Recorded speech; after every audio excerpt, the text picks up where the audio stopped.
cool idea I've chosen is the I Wish My Teacher Knew activity by Kyle Schwartz.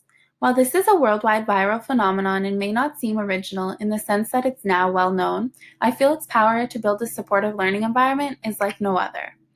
What Kyle did was not simply ask the students what they wished she knew, but she built a foundation of care and support in which her students, when given the opportunity to open up and share, were comfortable enough to do so.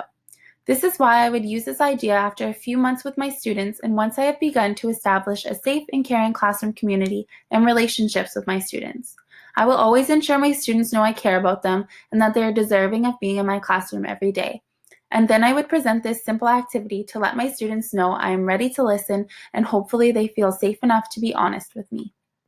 While the wishes, hopes, and dreams that were shared on social media after Kyle did this activity were nice to see, what really resonated with me was the glimpse into the hardships and the realities that so many students bring to school with them every day.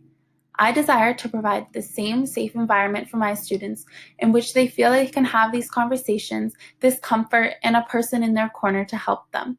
However, it was reading Kyle's book that really resonated with me. I hope that as an educator, I can be half as well spoken and build such powerful connections with my students as she has. She argues that while we build community in our classroom, we are not only helping our students to learn, but we are helping them to become well-established citizens with values of compassion and caring.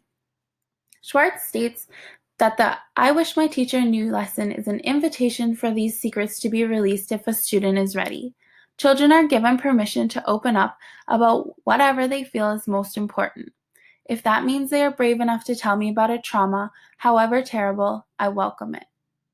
While perhaps selfish, I would argue that the biggest danger or pitfall of this activity is that we as educators need to be prepared mentally and emotionally to provide the support that these students may reach out for.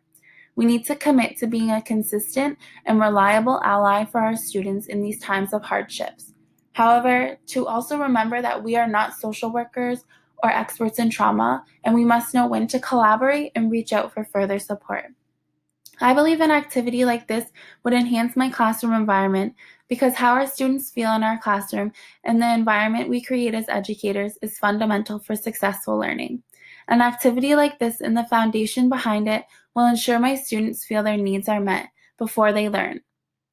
As Schwartz says, just like a plant, there are many requirements that need to be met before a seed can be coaxed to set our roots and a shoot.